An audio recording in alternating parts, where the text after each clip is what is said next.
what I want to do next. I'm trying to do my own startup, so that's where I am right now. So fun fact, I love coffee, but the coffee here did not make me up yet.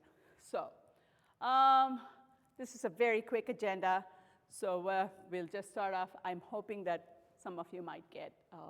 Let's start off with ML. What is it? Why you need browser-based ML? And what is TensorFlow?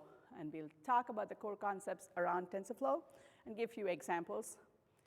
And how do you do performance optimization if you're trying to use TensorFlow models? And we'll wrap it up. There is going to be a few demos. If I'm staring at it, it's not, I have to look into it for the camera to capture my face. So I just wanted to let you know. OK, first off, somebody here attended the previous talk. What is AI? What do you think? It is artificial intelligence. Don't tell me that. What does it do? Any ideas? It makes your life easy, right? And I'm sorry?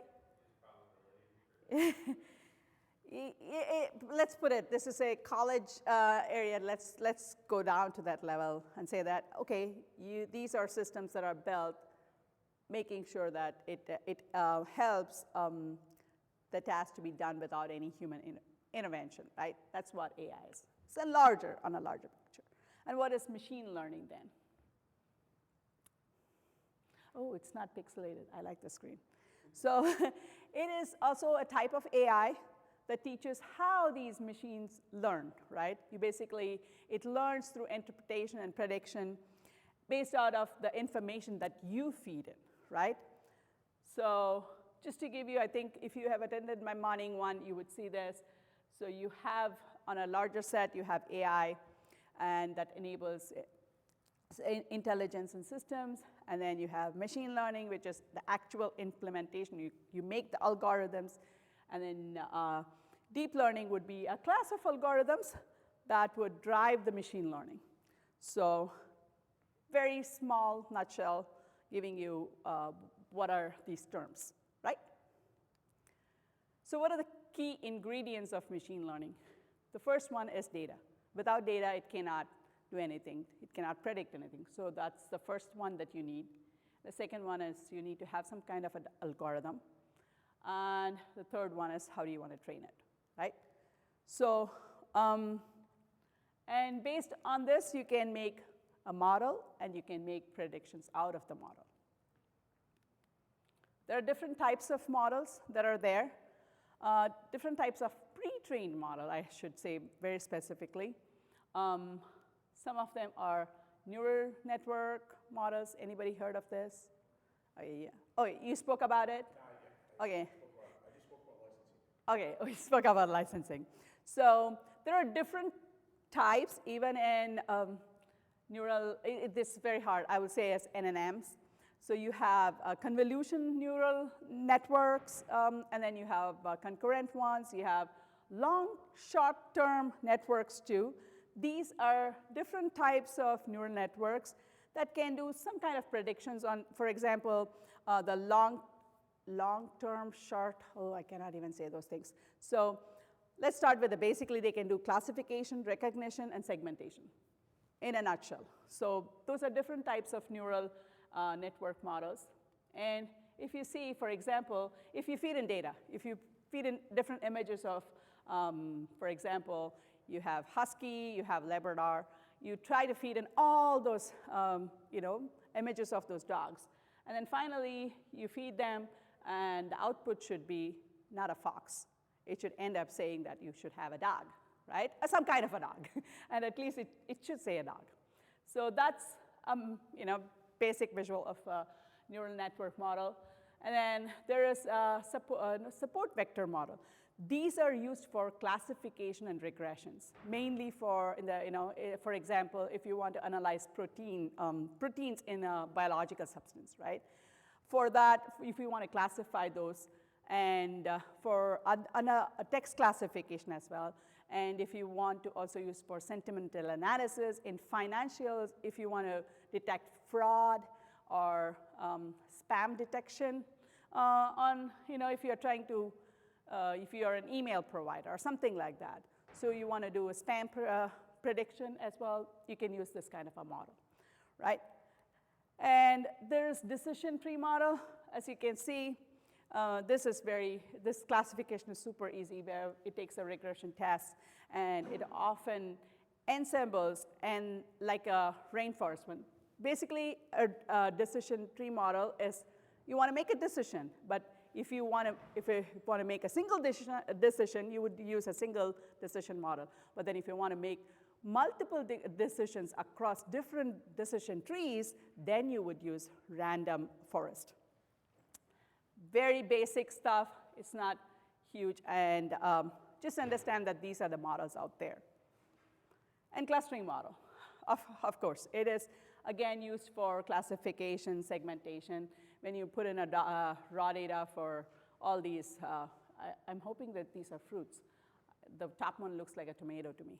So if you feed in these pictures, the algorithm has to predict which one is this, based on the clustering algorithm here, right? Now, shifting gears, why do we want to use browser-based machine learning? This is from the latest survey. I think it's from NPM Trends. I can't see this, sorry. There's a link. I can attach it to, I think, where's the survey? Stack Overflow, sorry. Oh, yeah, I did see the logo in there. My bad. So this is from Stack Overflow. This is a recent one where about 65% of the professional developers still use JavaScript, right? So that means we have to catch up a lot on browser side too. Who went for Web Summit AI or did watch the Web Summit AI from Google? There is a, if you want to go back, if you go to Google, YouTube, there is a Web Summit AI that Jason Mays presented. If you want to take a look at it, it's more on the upcoming technologies that Google is going to come up with. So why do we need browser-based machine learning? Because we need, I know it's faster, it's real-time processing, you're doing it on the client side, privacy and security is already there, and then it has offline capabilities, you can have service workers and stuff like that, and cross-platform, you can use different browser platforms too. And of course, you can integrate it with your current project. If you're working with, as a front-end engineer, if you want to use it along with your project, you can do that. So now, coming to the main topic here. So TensorFlow, it's a JavaScript library that you can use that can be used for training and deploying machine learning models on your web browser and in Node.js. Why I'm saying this, you will get it in a moment. So this is from Stack Overflow again. This looks very weird, but then see the overlappings of all these. If you see this, there's a lot of people overlapping that are using TensorFlow.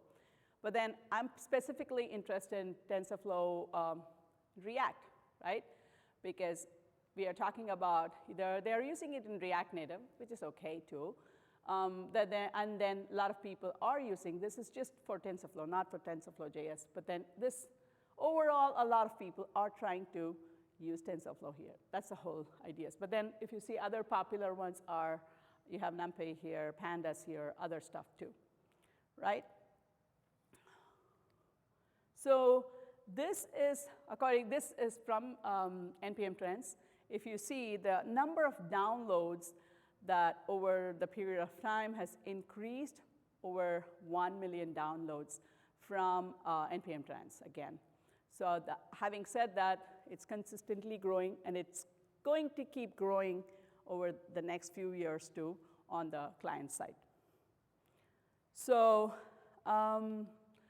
this is according to JS Deliver. So this is the chart. If you see the number of CDN downloads, it has grown. And this year alone, it's grown about 8%. So Google expects there's going to be a lot of increased usage over the years, and as more web developers are exploring this, right? So I don't know, can you guys see it? It's very pixelated. I tried to make it on my own, but it did not come out well, so I thought, okay, I'll just copy paste this. So this is the architecture. At the top is the model that you would create. And this is the layer model where you will build layers of your model, right? Based on, it's like, again, a Lego piece. You put in piece by piece, and you create these. And then the core is, this is where the foundation of TensorFlow is. If you see, once you create this, you can save the model as a saved TensorFlow model. Here, the Keras model is mainly for Python. As a web or if you're working on the web and if you want to use the Keras model, you can still use it along with the converter. I've not tried it, but personally, it is possible. And you can also have it under the client side. For example, you can deploy it on the browser, on an app like React Native, and WeChat uses it as well. So, and then on the server side, you would still use Node.js, and you can use it along with WASM and WebGL too. So that is something that I wanted to talk. And then let's move on to the core concepts. Here, I'll be talking about tensor manipulation and how do you load a model and save a model. And then we'll see how to train models in the browser, if this thing allows me, because I have to switch. So before we get started, now let's, who takes mathematics or statistics? Anybody heard of this term? No? Okay, it's not a computer science word at all. It's a tensor is something. It represents, it's a data type that is, it's a data structure is called as tensor, but then it represents multidimensional arrays of numbers. So what tensors does is it has properties such as ranks, where you can rank from a scalar to a vector to a multidimensional one as well, and it has shapes, and it also has data types. So based on these properties, you can create tensors in your application. So why am I talking this? So for example, if you go to this JS Deliver and install TensorFlow.js, if you can either deliver, you can have it inside of your script, or you can also download it. And you are creating a tensor here, and this tensor takes in the array here, and then it will say that, okay, the array would, it will deliver it as 1, 2, 3, 4 here, right? So that's how it derives, and this is how you have to use tensor inside of your application. These are nothing but rows and columns. And why there are a lot of operators available. I just wanted to mention mainly the reshape one, and most of the whatever operators you have it in JavaScript, TensorFlow.js also has a similar one. The reason why I picked up reshape is TensorFlow, in TensorFlow, because I said that it is array-based, right? It's multidimensional. Even if you give it as a shape of 4, right? It could be either a square or a parallelogram.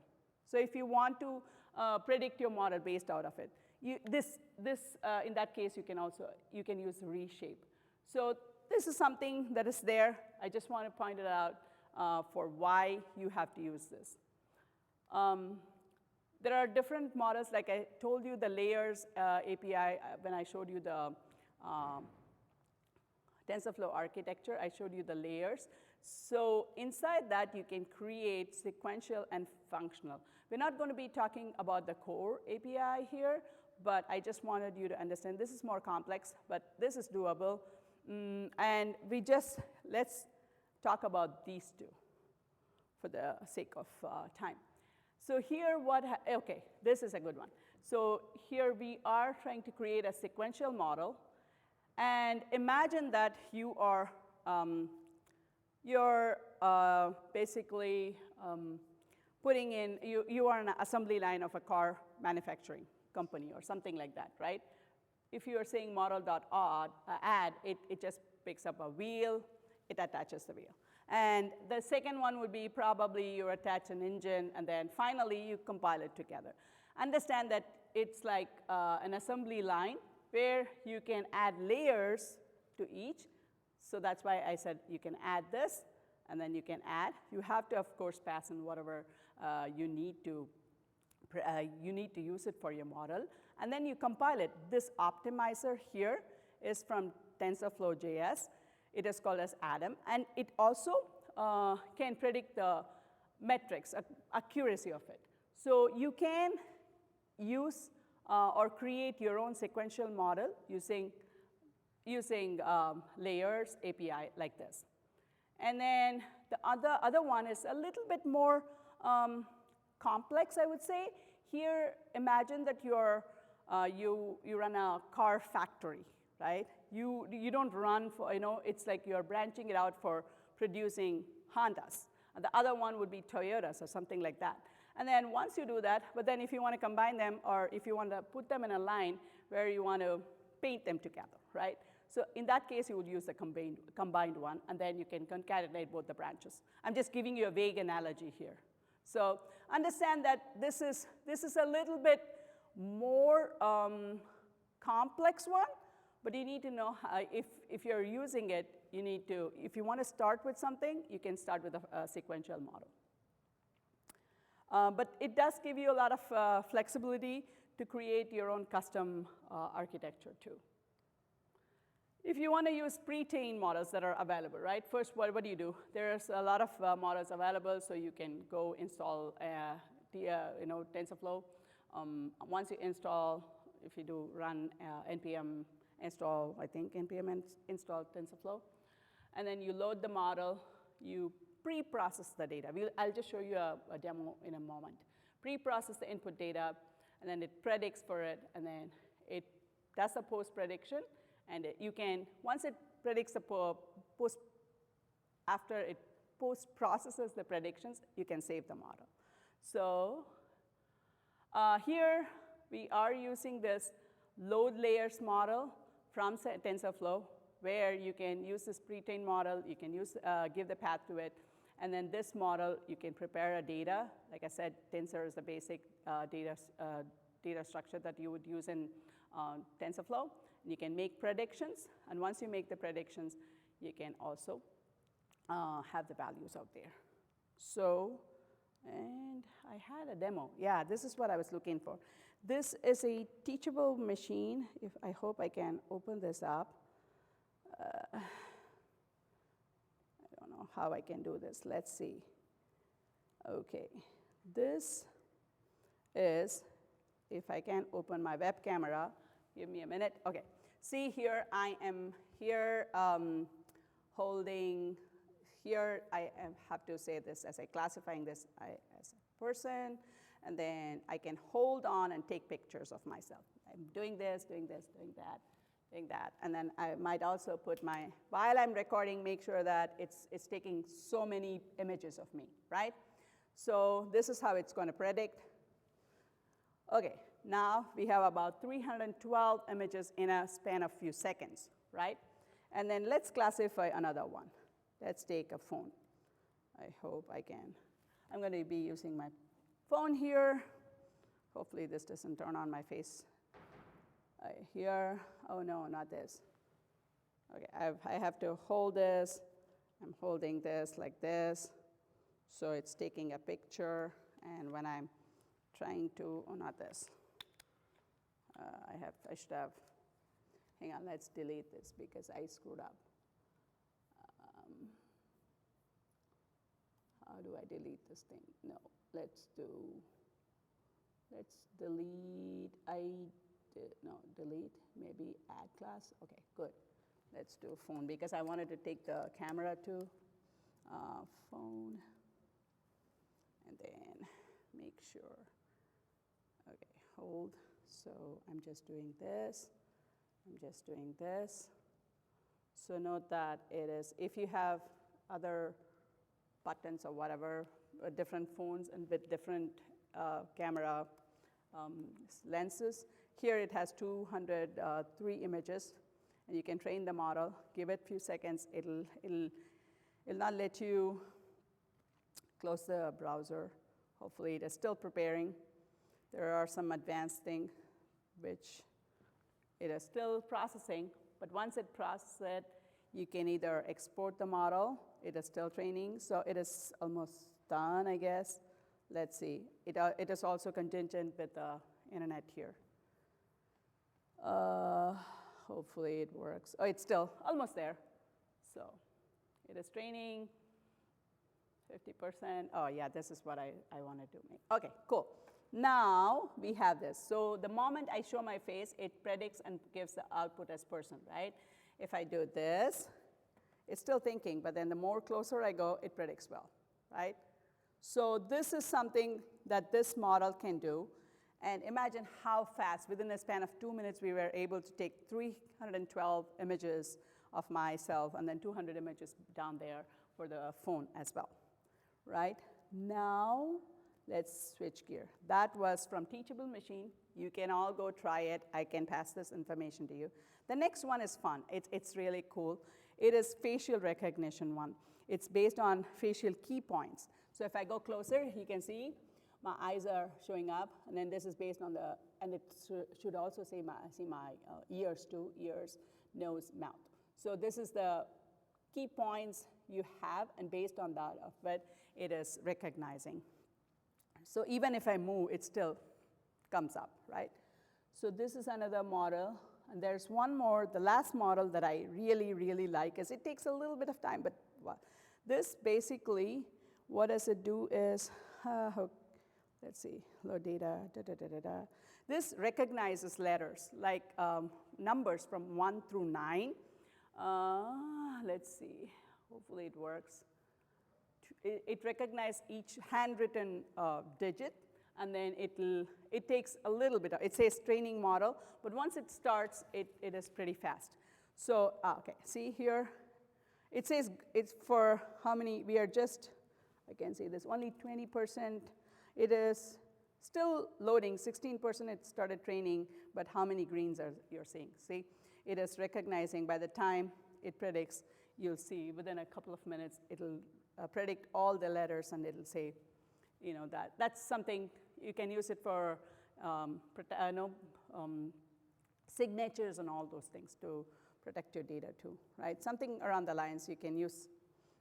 There are people who go crazy, classify, they take leaves, images of leaves, and then they classify it. I saw somebody using spices as well.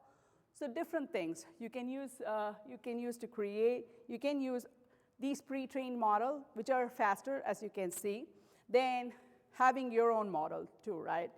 Let's see. I think that was, oh, yeah.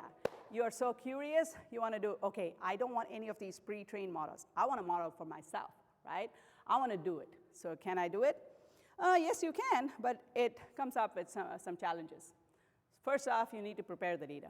Can you do it faster? Like how you saw the images it was taking, if you're trying to do an image one. But then, again, for anything, you need a data preparation, right? And the amount of data it takes is also insane. And then how are you going to architecture? If this is not something that you have done, you have to find out. You have to read through if you want. The sequential model is for basic ones, but then if you want to go for the more advanced one, then in that case, you need to know how to architecture a model, right? And how are you going to train it, right? Based off of what? What is the algorithm behind it? And how are you going to deploy? Deployment costs money. Anywhere you want to use, then you have to pay money. So that is going to cost. So these are the challenges that comes with model creation if you want to create it by yourself. And now let's switch gear and talk about performance. So performance optimization. Why do you said, I talked about these models, pre-trained models, and if you want to train your own model, it comes up with a cost. So understand that in a browser-based machine learning, you need to have a fast model, right?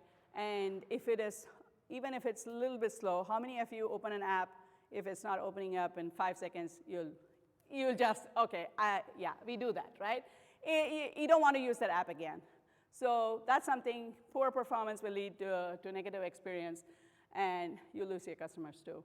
And it's also crucial when you're trying to use it for other, because web, you have to make sure that it's also available for mobile and other crucial devices.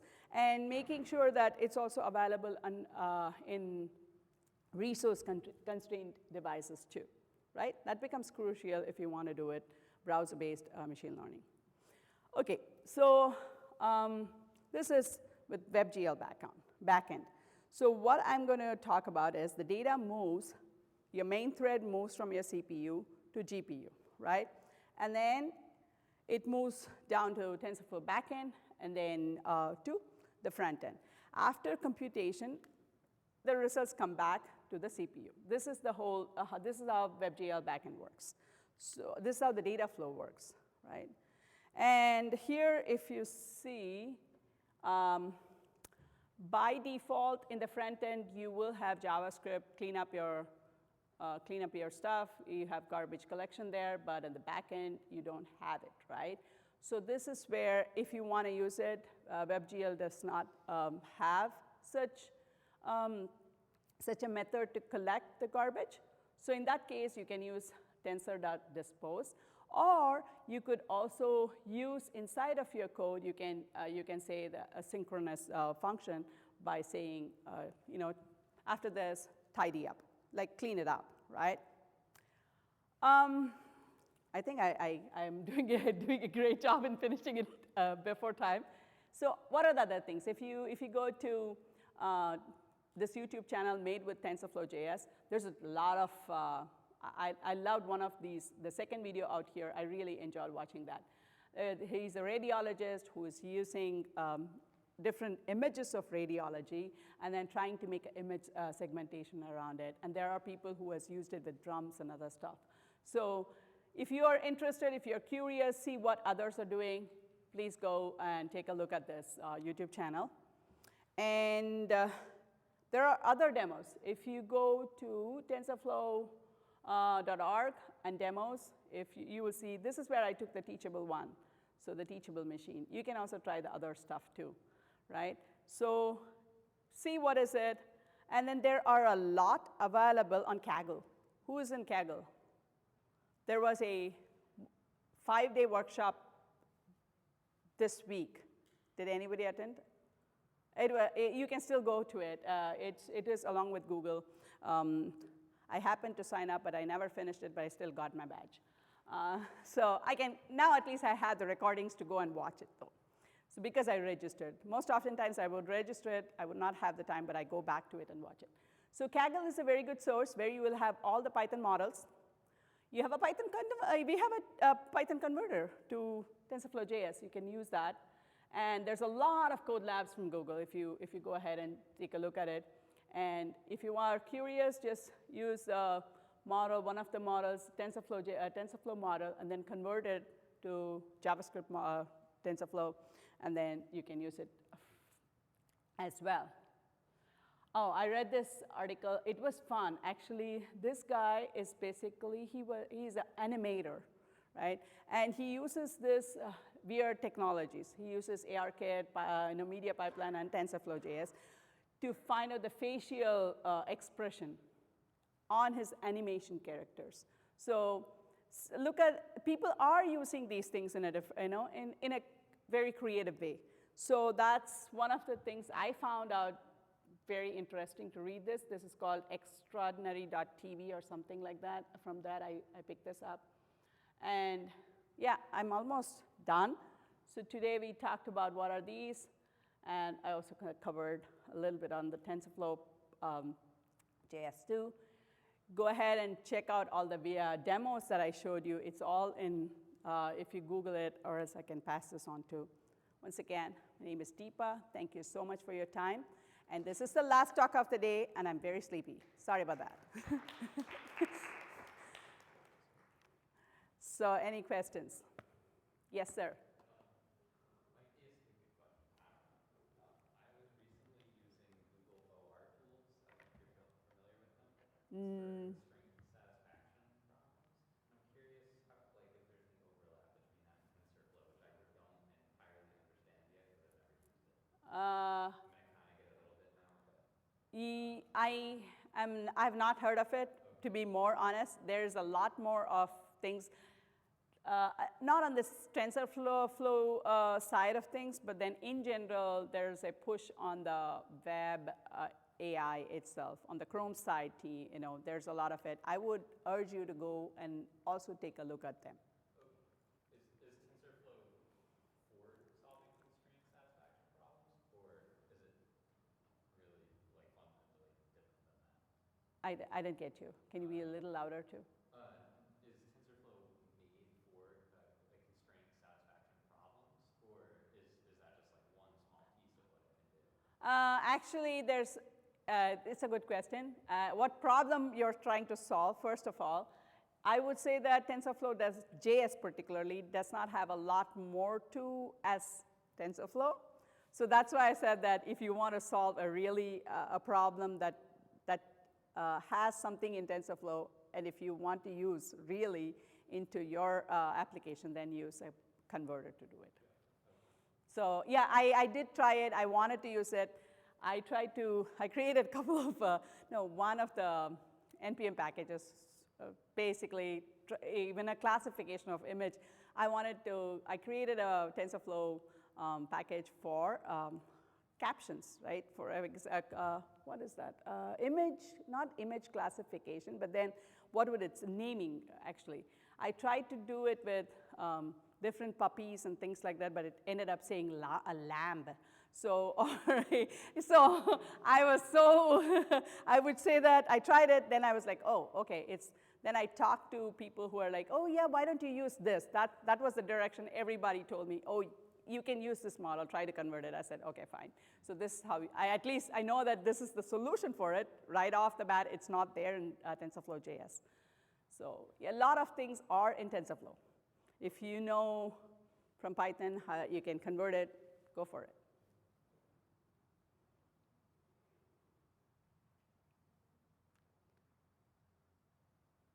Anyway, before we leave, can we all take a selfie, please? This is my 51st talk. So I've gone through 3 years of this, so it's like, okay,